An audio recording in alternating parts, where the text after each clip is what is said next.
బోధన్ మాజీ ఎమ్మెల్యే షకీల్ ను పోలీసులు అరెస్ట్ చేశారు. శంషాబాద్ ఎయిర్పోర్ట్ లో పోలీసులు అదుపులోకి తీసుకున్నారు.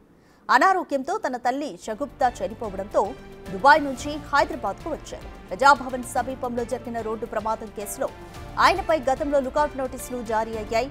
సాక్ష్యాలు తారుమారు చేసి తన కొడుకును రక్షించేందుకు ఆయన ప్రయత్నించారనే అభియోగాలు ప్రధానంగా ఉన్నాయి. దీంతో అరెస్టు భయంతో గత కొన్ని నెలలుగా షకీల్ దుబాయ్లో ఉంటున్నారు.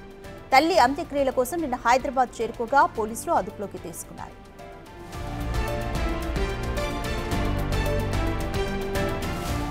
షకీల్ పాస్పోర్ట్ ను స్వాధీనం చేసుకున్న పోలీసులు కాసేపు విచారించారు. అనంతరం ఆయన తల్లి అంత్యక్రియల్లో పాల్గొనేందుకు అనుమతించారు. దీంతో షకీల్ బోధన్లోని ఆచంపల్లిలో తల్లిని చివరి చూపు చూశారు. 2023 డిసెంబర్ 23న షకీల్ కుమారుడు సాహిల్ కార్ యాక్సిడెంట్ చేశారు. అతన్ని తప్పించేందుకు తన ఇంటి పని మనిషి ఆసిఫ్ పై కేసు నమోదు చేయించారు షకీల్. సీసీ కెమెరాల్లో అసలు విషయం బయటపడడంతో సాహిల్ ను ఈ కేసులో ప్రధాన నిందితుడిగా చేర్చారు.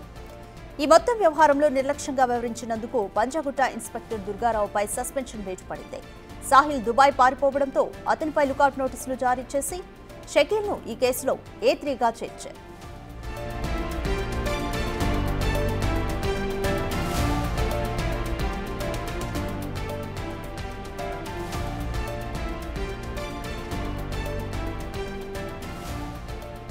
మోర్ డీటెయిల్స్ మా ప్రతినిధి రాజేష్ అందిస్తారు. రాజేష్, తన తల్లి మరణంతో దుబాయ్ నుంచి హైదరాబాద్కు వచ్చిన షకీల్ ను పోలీసులు అదుపులోకి తీసుకున్నారు. అయితే అంత్యక్రియల్లో పాల్గొనడానికి అనుమతినిచ్చారు. కొద్దిసేపు విచారణలో ఎటువంటి ప్రశ్నలు సంధించారు, తర్వాత ఎటువంటి యాక్షన్స్ తీసుకోబోతున్నారు?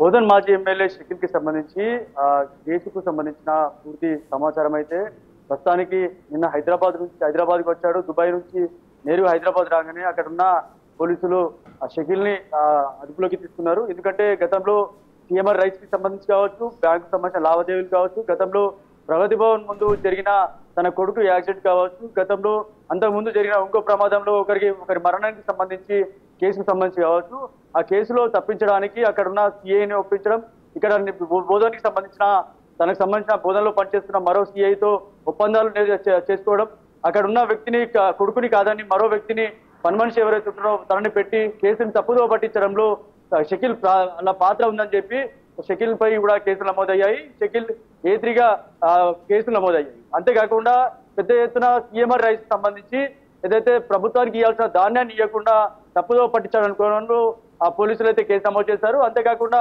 ఏదైతే బ్యాంకు సంబంధించిన లావాదేవీల నుంచి రుణాలు తీసుకున్నాడు, మోసం చేశారని చెప్పి కూడా షకీల్ పై చాలా కేసులు నమోదయ్యాయి. అంతేకాకుండా క్రిమినల్ కేసు కూడా నమోదయ్యాయి. ఈ నేపథ్యంలో షకీల్ పై లుకౌట్ నోటీసులు జారీ చేశారు. ఈ నేపథ్యంలో తల్లి మరణంతో దుబాయ్ నుంచి నేరుగా హైదరాబాద్కు వచ్చాడు. అక్కడి నుంచి పోలీసులు కొన్ని ఆంక్షలు విధించారు. దానికి సంబంధించి కూడా అంత్యక్రియలకి అనుమతి ఇచ్చారు. సుమారు 2 నుంచి 3 రోజులు అనుమతి ఇచ్చారు. వాటికి సంబంధించిన అంత్యక్రియలు నిన్న పూర్తి చేసుకున్నాడు. ఈ రోజు రేపు కొంతమంది నాయకులు కూడా తనని పరామర్శించే అవకాశం ఉన్నట్టుగా తెలుస్తుంది. ఈ నేపథ్యంలో 2 నుంచి ఇవాళ రేపు ఇంకా 2 రోజులు కూడా అనుమతి ఉన్నట్టుగా తెలుస్తుంది. తదనంతరం షకీల్ ఏదైతే కేసులకు సంబంధించి పూర్తిగా సహకరించాలని చెప్పి కూడా పోలీసులు కోరడం జరిగింది. దానికి సంబంధించి కూడా కొన్ని పత్రాల మీద సిగ్నేచర్ కూడా చేసినట్టు తెలుస్తుంది. షకీల్ కి సంబంధించి ఇప్పటి వరకు ఏదైతే హైదరాబాద్ సంబంధించిన అక్కడ సంబంధించిన స్పెషల్ టీం ఏదైతుందో ఆ టీము ఎప్పటికప్పుడు ఎంక్వైరీ చేస్తా ఉంది. ప్రస్తుతం అయితే షకీల్ తన స్వగృహంలో ఉన్నాడు. ఆచన్పల్లిలో నిన్న అంత్యక్రియలు పూర్తయ్యాయి.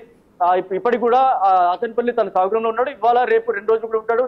తర్వాత ఎల్లుండి ఒకవేళ కేసులకు సంబంధించి పూర్తి విచారణ ఎలా ఉంటుంది, ఆ కేసులకు సంబంధించి ఏదైతే క్రిమినల్ కేసులు నమోదయ్యాయి, ఇక్కడ నుంచి కూడా ఇప్పుడు ఇండియాకి వచ్చాడు కాబట్టి ఇండియా నుంచి మళ్ళీ ఎటు వెళ్లకుండా కొన్ని ఆంక్షలు అయితే విధించారు. దానికి సంబంధించిన కొన్ని నోటీసులు కూడా ఇచ్చినట్టు తెలుస్తుంది. ఆ సమాచారం ఉంది. షకీల్ కి సంబంధించి ప్రస్తుతానికి అయితే ఆయన తన స్వగృహంలో ఉన్నాడు. ఏదైతే కేసులకు సంబంధించి పూర్తి సమాచారం పోలీసులు సహకరించాలని కూడా పోలీసులు కోరినప్పటికీ షకీల్ కూడా సహకరిస్తారని చెప్పడం జరిగినట్టుగా సమాచారం. Thank you Rajesh.